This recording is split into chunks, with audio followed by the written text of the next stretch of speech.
So I am a mad adventurer and traveler to begin with, and I will always take the opportunity to, as she said, adventure and travel wherever I can.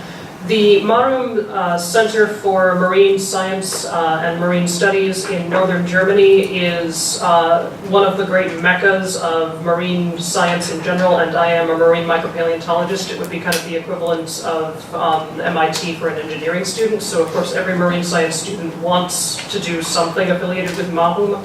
And when I started my PhD, I was introduced to one of the faculty who works there through recommendation of a colleague, and they said you should absolutely talk with each other and see if you can mutually benefit each other's research. I did a 3-month internship there in 2013 and swiftly concluded, yes, all of this, lots more, please, and we decided that another year or so of study there would mutually benefit both my research and my supervisor's research, so I applied for Fulbright starting in 2013.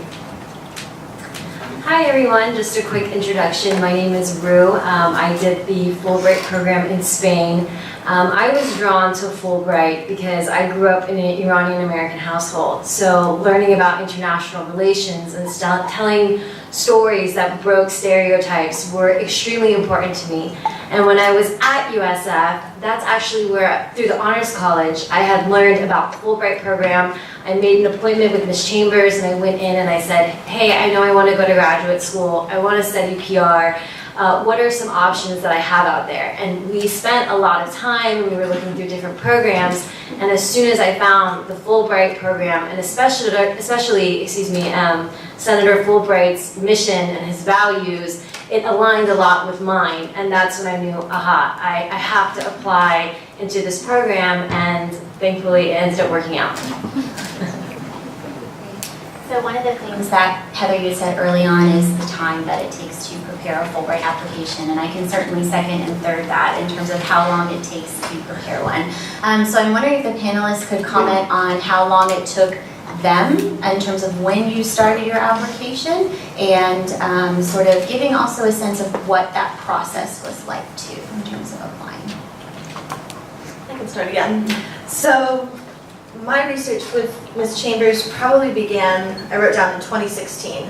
So I was just doing an investigative search, what countries would be appropriate for me, that don't have the language requirement, that would still be an immersive experience, and I came up with a list and spent the next year researching off and on. And so I landed upon Norway because it has a nearly 100% literacy rate, a phenomenal education system that I could learn about and translate and bring back to the United States. So probably from spring of 2017, about March, until that application deadline in October, I was writing consistently about 12 drafts of each of my essays. Revision is very important to me. I did not apply for Fulbright from USF, but I applied from my undergraduate institution. And the way that it worked for me is that I had spent a semester abroad. I wanted to return to India, so that was high on my list.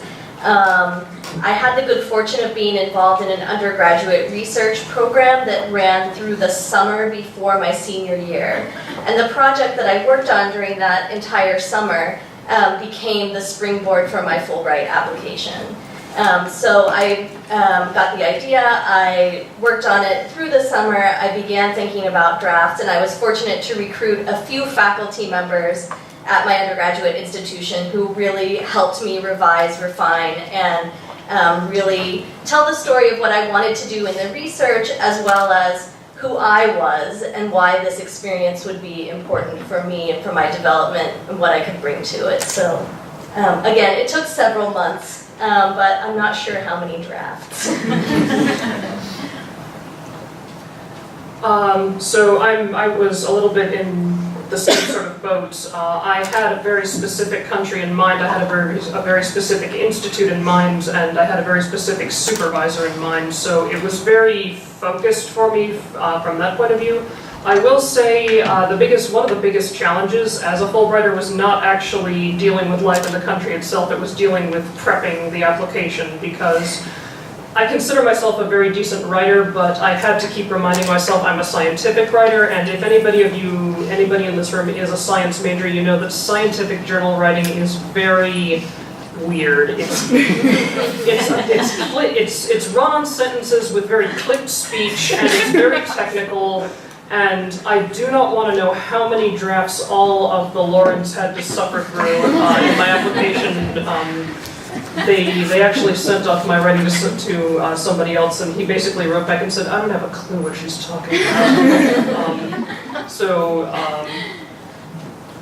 I would encourage you to start early. I spent almost a year writing my application, revising all of my awesome science down to a more communicable form, and trying to convey how awesome it would be to do this kind of research.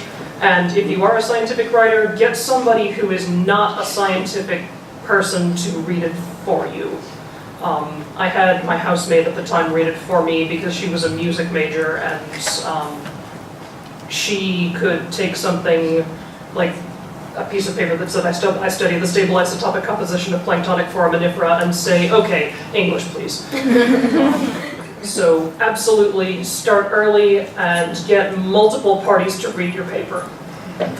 So I have a little bit of an unusual case. I started my application in July and it was due in October, but to be fair, I didn't really know that that process had existed, and my uncle was diagnosed with a rare form of leukemia.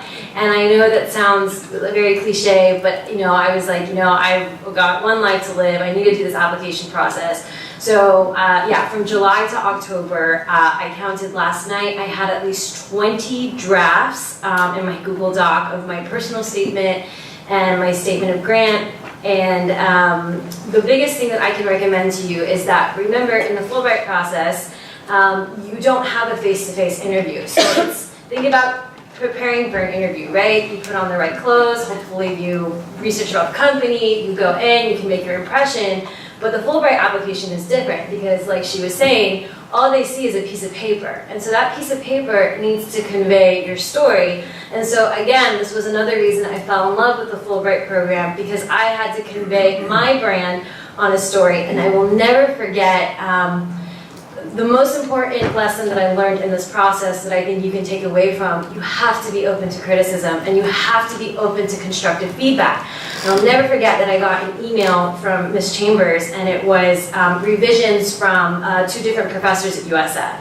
And one was nice, it was good, and I was like, okay, good.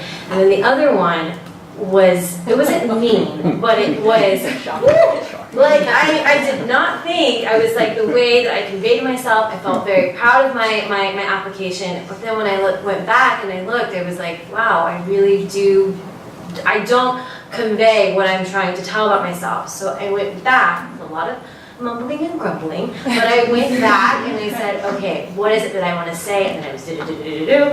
And then I sent it to Ms. Chambers, and she sent back immediately, wow, Rue, this is amazing. And I was like, okay.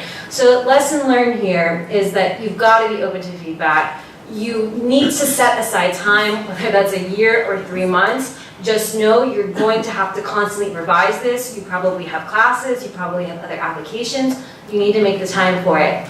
And also invest in your network. Ask people to read about your application, what they know about you. I did a very unconventional way of my application. I'm a very visual learner, so I wrote everything down on a whiteboard and words that would describe me, what I was aiming for, and that really helped me put together the pieces of the puzzle. Thank you, Rue. So the goal of the Fulbright program is to promote mutual understanding. It's to get people to talk to each other, to communicate with each other. And so that's really at the heart or a core of a Fulbright application. So for Rue and Elizabeth and Holly, could you talk a little bit about how you interacted and engaged with the culture and the community in your host country? You can certainly speak about your engagement project that you all did, or whether it was through your research or your study, but give us a sense of what you did, who you spoke with, and sort of what you took away from that true exchange that happened. So Holly, I'll start with you because you're looking at me.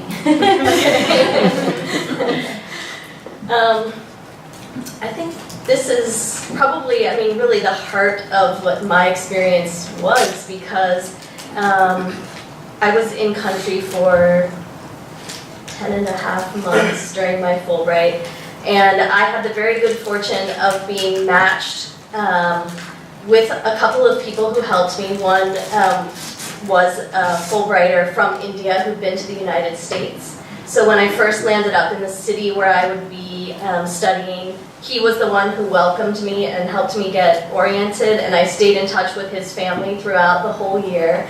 He was a professor at an Indian Institute of Management, the very premier study institution in India. And then I had an advisor in the local university who probably, it seemed to me, looked at me and said, "Oh dear, this young American woman, how will I keep her safe and happy?" And he came up with the idea that, okay, I will find her accommodation in the university women's hostel. And so I ended up in a dorm compound with a wall around it, where there were about 500 Indian women who were studying in that university. I was the only foreign student in the dorm. So I had, basically 24-hour engagement. I mean, we were locked in at nighttime for our safety. So,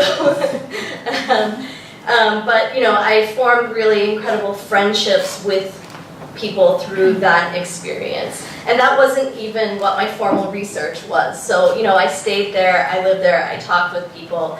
I, drank lots of tea with them and learned how to cook on little cook stoves that you could illegally rig up in a dorm room there. I learned with them how to survive eating in the hostel mess, where the dal that they served was often more like yellow water than really dal. I'm still in touch with many of those women that I lived with there. They've become scholars and professionals in their own right.